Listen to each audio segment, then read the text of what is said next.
Isa na namang consultancy firm na nangangako ng trabaho sa Poland kapalit ng malaking halaga ang ikinandado ng Department of Migrant Workers o DMW kahapon. Mismong si DMW Officer in Charge Hans Leo Kakdak kasama ang mga tawa ng Migrant Workers Protection Bureau at Pasay City Police ang nagpadlak sa tanggapan ng 11Cs Immigration Services na matatagpuan sa Unit 82, 3rd floor, Welcome Plaza Mall, Taft Avenue sa lungsod ng Pasay.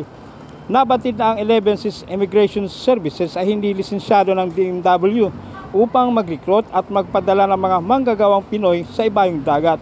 Wala rin umano itong aprobadong job orders. Sa natanggap na reklamo ng DMW, pinangangakuan ng kumpanya ng trabaho bilang trailer truck driver at warehouse worker sa Poland ang mga target nitong biktimahin kapalit ng 280,000 pesos na all-in payment para sa pagproseso ng employment documents ng mga ito. Sakali umanong walang kakayahan ang kumpanya na magbigay ng one-time payment, siya ay sisingilin ng inisyal na bayad na 50,000 pesos at ire-refer sa kanilang counterpart na lending institution upang mag-apply ng loan para mabayaran ang kanilang natitirang balanse.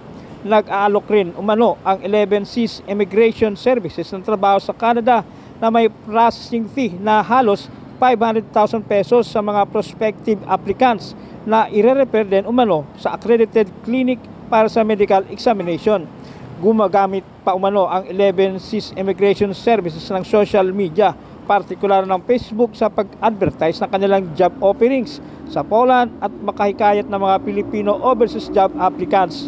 Alang DMW, ang 11Cs Immigration Services ay maharap sa kasong illegal recruitment. Ang kumpanya at mga staff naman nito ay mapapasama sa list of persons and establishments with derogatory record ng DMW upang maiwasan na silang makilahok sa anumang overseas recruitment program ng pamahalaan. Ang kailangan natin gawin sa this stage is panalinin ang investigasyon. Basta ang alam natin, sa ngayon, dito sa mga humaharap sa kanilang mga job seekers, sila ay nagsasagawa ng illegal recruitment. Sa ngayon, binibigyan pa natin ng pagkakataon yung korte na ituloy yung kaso ng illegal recruitment. Kasi dalawa yan eh, criminal aspect at civil aspect ng kaso. So, kailangan dumalo yung proseso sa criminal na aspeto kasi ito talaga yung sa penalty. Ngayon, kaakibat na yung civil side. So, inaantapayanan pa natin kung ano yung hatol ng isang judge. Kasama na doon ang both criminal and civil liability. In the meantime, magbibigay tayo ng financial assistance sa action fund natin dito sa mga nabiktima nito at tulad ng ginawa natin sa mga. Gaano po kalaki, sir? Hindi ko muna ihahayag yung halaga, but yung halaga na yun is sufficient for them to at least them over, no? Mag-minsan ano man naging gastusin nila sa pag-follow up dito at saka yung paghahanda patungo sa pagsasampa ng kaso. Habang sila ay nag-testigo sa kaso, so support natin. Kasi pang ilan na po itong napasara natin? Sige, tatanungin na si Assistant Secretary Kiko de Guzman sa likod ko. Sige, Asek. Halika, Asek. Sir, it's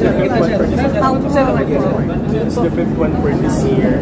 Yung pinaka-recent yung last one, kasama rin namin yung iba sa the one in Santa Cruz, Manila. Yun yung pinaka-recent yan dito. Panlima na, and then I think we still have dalawa pa yata.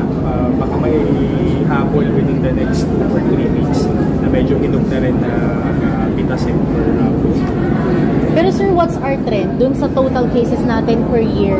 Is it increasing? Ano na hindi pa tapos yung 2023, pero for the last few years, pataas ba tayo? Ano naman to eh, expected to na katatapos ng pandemic, medyo tataas yung face-to-face ulit. Yung physical na mga moves. Kasi during the pandemic, it was purely online kasi wala namang transactions. So, tinututukan natin yung pareho as the kung ano yung trend na nangyayari, at least we have measures in place para makarespond natin. Actually, dito sa case natin, sir, ang nag-report lang to, sir, sa atin. So, merong asawa ng isang OFW applicant na nag-report sa atin. Siguro, pagmamahal na rin sa asawa niya kasi nga, ilang buwan na, hindi pa rin nakakaalis yung asawa niya. Ilang buwan daw? Mga 6 months na daw po. Magkano na ang nilabas? lumabas niya, nasa 150 din. Yan yung initial reklamo. Out of Magkailan po yun? 280,000, mga around November, August. August. Tapos in-surveillance natin sa For 2 months. And then, napatunayan po. Napatunayan po sa series of surveillances, napatunayan talaga na may recruitment talaga. Meron tayong, kapag sa lalaki, yung offer nila, bus drivers, kapag sa babae, warehouse, yung nag-scan ng barcode, tapos meron din factory para sa mga babae. Ano po na isasampa natin? Magsasapat tayo ng syndicated illegal recruitment laban dito sa mga sa may-ari at saka sa mga empleyado nila. Pero na-identify na po natin sa COVID. Basta wala lang. Pero ano pong gagawin natin dun sa mga staff kanina? Kasama pa rin sa sasampahan ng kaso. Anong kaso? Saan po sila dadalhin ngayon?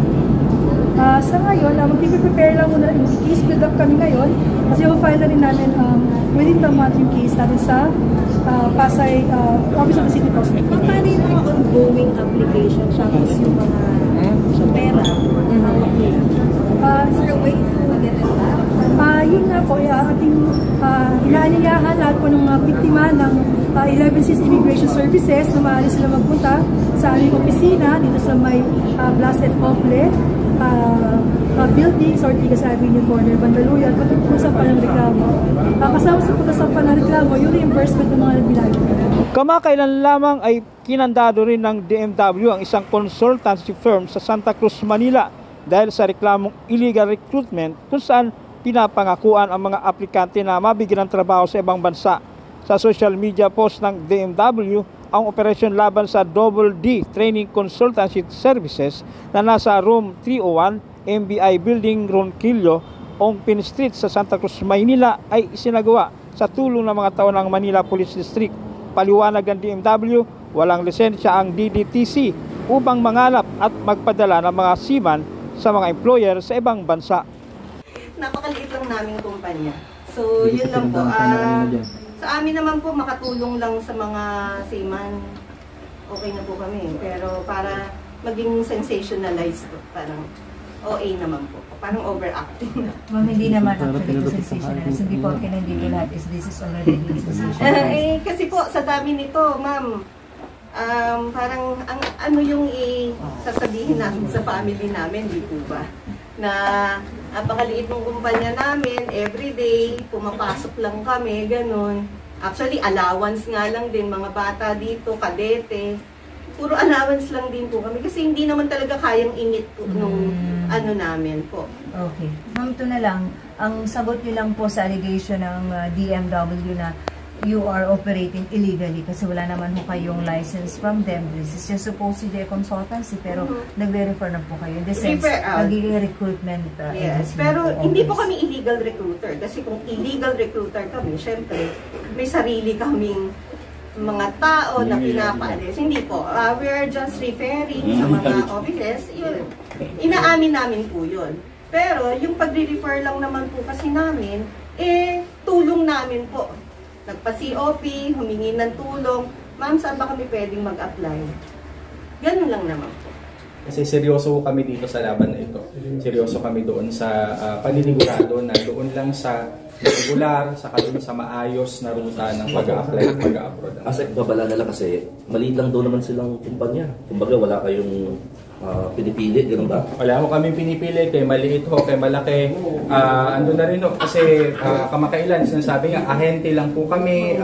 Minsan sinasabi nila, wala naman ho akong office, may nakikitable lang, may mga ganun na nagsasabi. Kahit ho ganun, seryosohin po natin yung batas kasi malinaw naman po nakalagay doon.